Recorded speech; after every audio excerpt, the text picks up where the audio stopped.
Nous sommes à Belmez de la Moraleda, un petit village andalou perdu entre les collines de Jaén, au sud de l'Espagne.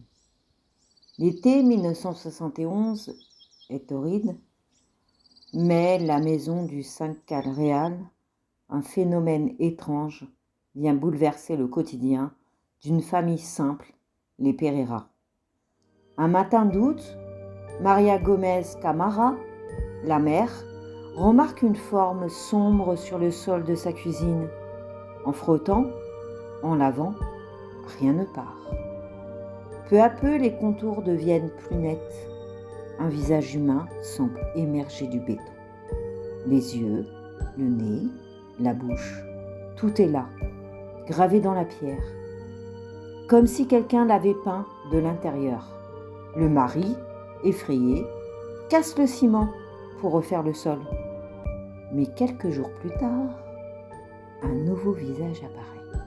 Et cette fois, toute la famille comprend quelque chose d'inexplicable est en train de se produire.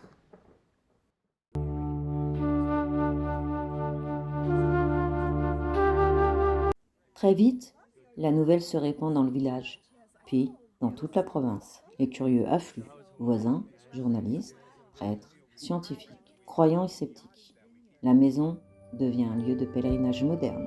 Certains y voient une manifestation divine, d'autres une fraude artistique. Mais personne ne reste indifférent. Les visages semblent changer d'expression au fil des jours, tristes, souriants, parfois effacés, puis renaissant ailleurs dans la maison. Les enquêteurs religieux se succèdent.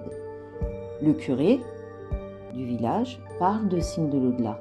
Les parapsychologues viennent étudier le sol, prennent des photos, prennent des échantillons. Le phénomène intrigue, même la télévision espagnole qui envoie une équipe pour filmer sur place.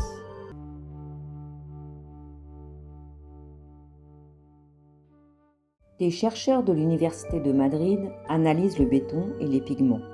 Résultat, aucune trace de peinture, d'huile ni de colorant. Pourtant, le dessin est indélébile. Les sceptiques avancent d'autres théories. Une réaction chimique naturelle liée à l'humidité du ciment ou une supercherie inventée par la famille pour attirer les visiteurs. Mais personne ne parvint à reproduire le phénomène de façon convaincante. Le mystère reste entier. Et pendant ce temps, les visages continuent d'apparaître ailleurs dans la maison, dans le couloir, dans la chambre, dans la cave.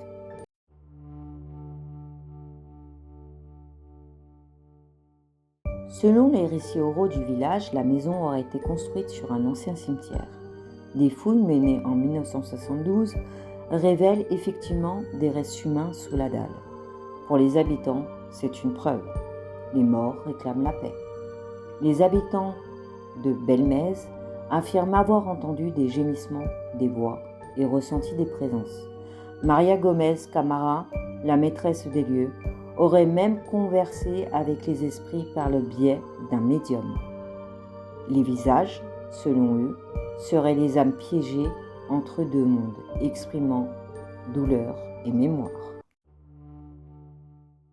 Hep, t'es encore là, toi. Même toi qui passes juste par hasard. Allez, faut pas être timide, pense à t'abonner à ma chaîne et clique sur le j'aime. Comme ça, tu ne rateras pas la suite sur les chroniques des ombres. Bon, allez, fini de discuter, on continue la suite de la vidéo.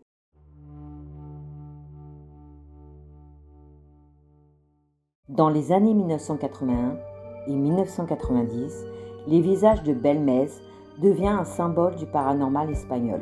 Les émissions de télévision s'en emparent, les débats s'enflamment, fraude, miracles, phénomènes psychiques. Des millions de spectateurs voient pour la première fois ces visages figés dans la pierre. Les sceptiques dénoncent une illusion collective, entretenue par la peur et la fascination. Mais certains visiteurs témoignent. J'ai vu le visage bouger lentement sous mes yeux. Et face à tant de récits, même les plus rationnels commencent à douter.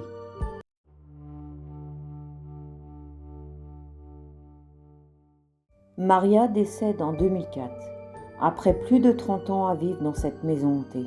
Jusqu'à la fin, elle a défendu la vérité de ce qu'elle voyait.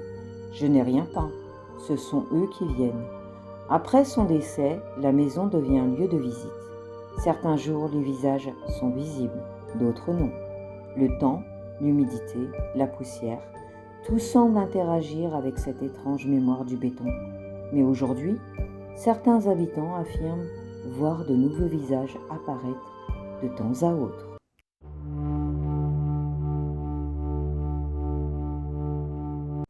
Plus de 50 ans plus tard, Belmez de la Moraleda reste un mystère non résolu. Les touristes du monde entier s'y rendent encore. Les chercheurs tentent toujours d'expliquer ce phénomène. Les croyants, eux, parlent d'un pont entre les vivants et les morts. Les sceptiques, d'une illusion d'optique, renforcée par l'imagination collective. Mais la vérité, elle, demeure enfouie quelque part, peut-être sous la dalle du 5 réal.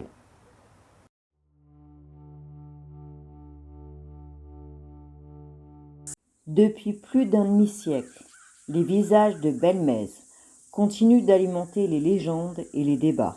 Croyants, sceptiques ou simples curieux, chacun y projette ses propres fantômes. Ici, ces visages n'étaient que le reflet de ce que nous portons en nous. Merci d'avoir regardé cette vidéo. Abonnez-vous avec un j'aime pour ne manquer aucun nouveau mystère. Et souvenez-vous, certaines ombres ne dorment jamais.